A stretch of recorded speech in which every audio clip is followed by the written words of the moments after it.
कक्षा 9 में हम सामाजिक विज्ञान में लोकतांत्रिक की पुस्तक में पाठ पहला लोकतंत्र क्या, लोकतंत्र क्यों, इसके क्वेश्चन आंसर कर रहे हैं।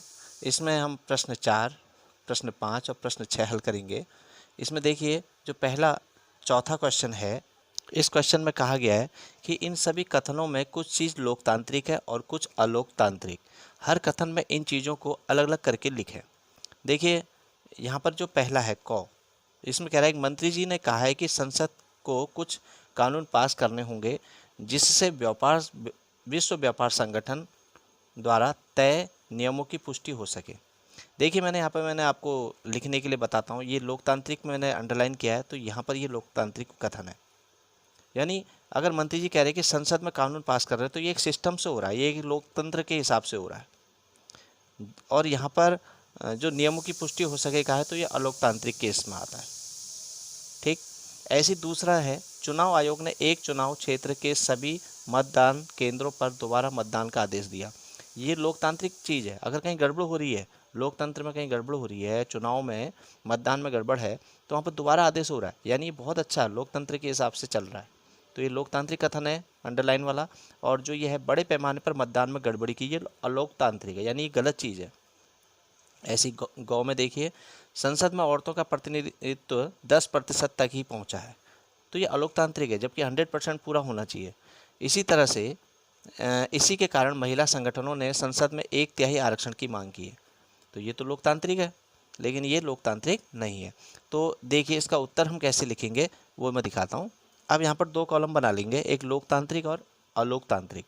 तो हमारा जो वाक्य था, हमने वाक्य में जो जैसे लिखा है, देखिए पहला जो है एक मंत्री ने कहा संसद में कानून पास करने होंगे, तो ये यहाँ पर हम संसद द्वारा कानून पास करना है, ये हमारा लोकतांत्रिक में आ गया, लोकतांत्रिक कथन में।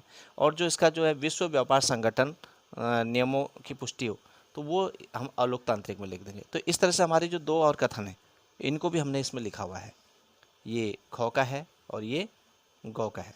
तो इस तरह से हमारा पूरा उत्तर होगा। अब देखिए अगला क्वेश्चन है, 5वां क्वेश्चन है, लोकतंत्र में अकाल और भुखमरी की संभावना कम होती है, यह तर्क देने का इनमें से कौन सा कारण सही नहीं है। तो ये 4 कथन दे रखे हैं। ये 4 कथन में देखिए जो विपक्षी दल भूख और भुखमरी को की ओर सरकार का ध्यान दिला सकते हैं। ख में देखिए स्वतंत्र अखबार देश के विभिन्न हिस्सों में अकाल की स्थिति के बारे में खबर दे सकते हैं। ग सरकार को अगले चुनाव में अपनी पराजय का डर होता है। और घ में देखिए लोगों को कोई भी तर्क मानने और उस पर आचरण करने की स्वतंत्रता है। तो ये जो 4 कथन दिए हैं, इसमें हमारा जो ये घ वाला कथन है ये सही नहीं है, यानी ये ठीक है, ये ठीक है, ये ठीक है, ये कथन हमारा गड़बड़ है। लोगों को कोई भी तर्क मानने और उस पर आचरण करने की स्वतंत्रता है, तो ऐसा नहीं है। नियम कानून से ही सारे चीज़ें होती हैं लोकतंत्र के नियम के हिसाब से, और तर्क संगत ही काम होता है। तो कोई भी तर्क ऐसा नहीं है कि जिसको मान लें या उसको अपने आचरण में ले लें। तो इसका उत्तर घ होगा। तो इसको हम ऐसे लिखेंगे, निम्न में कथन घ तर्क सही नहीं है। इस तरह से इसका उत्तर हम लिखेंगे।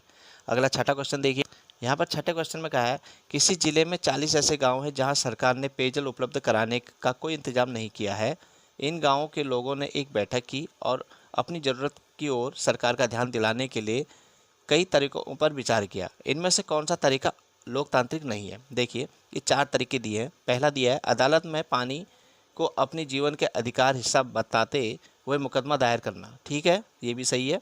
ख अगले चुनाव का बहिष्कार करने सभी पार्टियों को संदेश देना, ये भी ठीक है।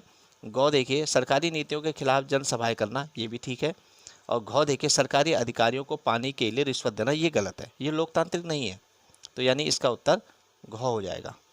अगला देखिए, मतलब इसमें इसका उत्तर हम ऐसे लिखेंगे यहाँ पे, निम्न में कथन घ तर्क लोकतांत्रिक नहीं है। तो आज इसमें हम ये 3 ही क्वेश्चन कर रहे हैं। धन्यवाद।